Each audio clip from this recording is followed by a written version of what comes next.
अम्मा जी अपने मकान से कहिए कि आपकी सेवा कर दे। चंचल रसोई में लगी हुई है। जितनी तेजी से वो काम कर सकती थी वो कर रही थी, लेकिन दिमाग में 10 बातें घूम रही हैं। जब से मायके से भाई का फोन आया है बस तब से चंचल का मन घर के कामों में लग नहीं रहा, पर फिर भी फटाफट काम निपटाने में लगी है। क्या पता अम्मा जी को उस पर तरस आ जाए और वो उसे उसके मायके जाने दें।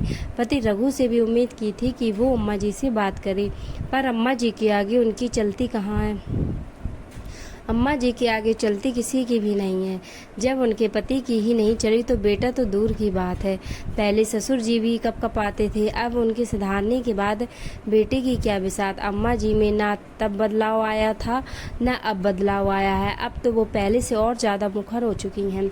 जो मुंह पर आता है वो बोलती हैं, चाहे सामने वाले को बुरा लगे उससे उन्हें कोई लेना देना नहीं। अम्मा जी इस घर की मुखिया नहीं, इस मकान की मुखिया हैं, क्योंकि उन्हें अपने घर से ज़्यादा अपने मकान से लगाव है। वो क्या है ना कि घर तो सदस्यों से बनता है, पर अम्मा जी को सदस्यों से लगाव नहीं। उन्हें तो अपने इस ईंट गारे की 2 कमरे के मकान से लेना देना है। ले देकर घर में 4 जीव है, अम्मा जी, बेटा रघु, उसकी पत्नी चंचल और एक पोता मनु जो अभी सिर्फ 5 साल का है। बेटा बहू उनकी सेवा में कोई कमी नहीं छोड़ती, लेकिन उनके बावजूद वो ताने देने में कोई कसर नहीं छोड़ती। उन्हें लगता है कि ये लोग उनकी सेवा भी सिर्फ मकान के लिए कर रहे हैं। अगर कोई उनके मुंह पर तारीफ कर दे कि आपके बेटे बहू बहुत अच्छे हैं तो इतनी सेवा करते हैं, तो अम्मा जी मुंह पर जवाब देती है, अरे मेरी सेवा तो मेरा मकान करता है, वरना आजकल कौन सा बेटा बहू सेवा करते हैं। चंचल और रघु दोनों का ही सुनकर दिमाग खराब हो जाता, लेकिन फिर सोचते कि माँ ही तो है, भला माँ से कैसी नाराजगी। लेकिन आज सुबह चंचल के छोटे भाई का फोन आया कि उसकी माँ की तबीयत अचानक खराब हो गई है। माँ भी हॉस्पिटल में है और चंचल को याद कर रही हैं। रघु ने जब दोबारा फ़ोन करके पूछा तो चंचल के पापा ने कहा, अभी स्त्री नियंत्रण में है, पर फिर भी आप चंचल को भेज दीजिए, कुछ दिन रुककर वो थोड़ा अपनी माँ को संभाल लेगी। रघु ने फटाफट जाकर अम्मा जी से पूछा, अम्मा चंचल की माँ की तबीयत खराब है, वो हॉस्पिटल में है, मैं तो चंचल को उसके मायके छोड़ाता हूँ। उसकी बात सुनकर अम्मा जी ने एक बार तो रघु को ऊपर से नीचे तक घूरा, फिर कहा, पूछ रहा है या बता रहा है। उनकी बात सुनते ही रघु सक पका गया, फिर खुद को संभालते हुए बोला, अम्मा पूछ रहा हूँ, आप कहें तो मैं चंचल को उसके मायके छोड़ाऊँ।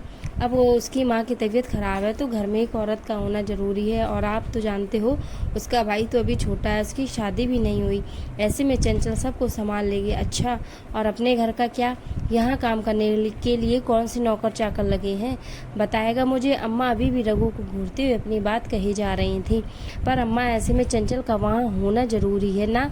रघु ने फिर एक बार कोशिश की, हाँ तो उसकी माँ के लिए मैं नौकरानी बन जाऊँ, कोई ज़रूरत नहीं है जाने की, उससे कहो घर का काम करे, घर संभालेगी, ये खुद का तो घर नहीं संभल रहा है, इनसे माँ के घर का घर संभालेंगी।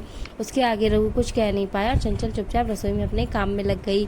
थोड़ी देर बाद देखा तो पड़ोस वाली जमुना काकी अम्मा जी के मिलने के लिए आई और आकर अम्मा के पास सोफे पर विराज गई।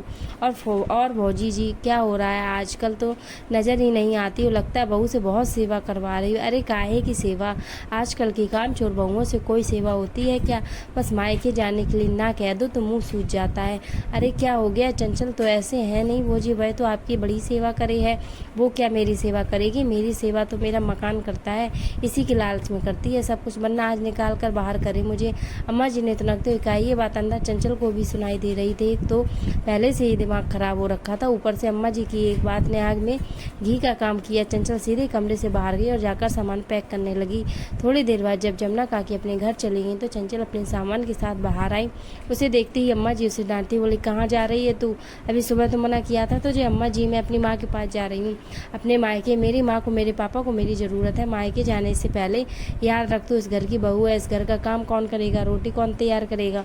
चंचल अम्मा जी की तरफ मुड़कर मुस्कुराई और बोली, अम्मा जी अपने मकान से कहिए रोटी बना कर दे, वैसे भी आपको सेवा हम नहीं मकान करता है तो अपने सारे काम इसी से करवा लीजिए। अम्मा जी ने गुस्से से रघु की तरफ देखा तो रघु ने चंचल की तरफ देखा। रघु कुछ कहने से पहले चंचल ने कहा, माफ़ करना, लेकिन मैं सिर्फ आपकी पत्नी ही नहीं किसी की बेटी भी हूँ, आखिर रघु कुछ ना कह पाया और चंचल अपने बेटे मनु के साथ मायके के लिए रवाना हो गई।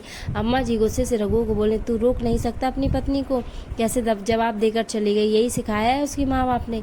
माफ़ करना माँ, ये उसके माँ बाप ने नहीं सिखाई, ये तुमने सिखाया है। और वैसे भी कुछ गलत नहीं कहा उसने, तुम ही तो कहती थी कि तुम्हारा मकान तुम्हारी सेवा करता है, तो अब करवा लो अपने मकान से सेवा। अगर यही सब चलता रहा तो मुझे भी अपने परिवार के लिए कुछ सोचना पड़ेगा। कहकर रघु चुपचाप अपने कमरे में चला गया। पीछे अम्मा जी हाथ मलती रह गई। दोस्तों कैसा लगा वीडियो हमें कमेंट सेक्शन में बताएं और ऐसे ही वीडियोज़ के लिए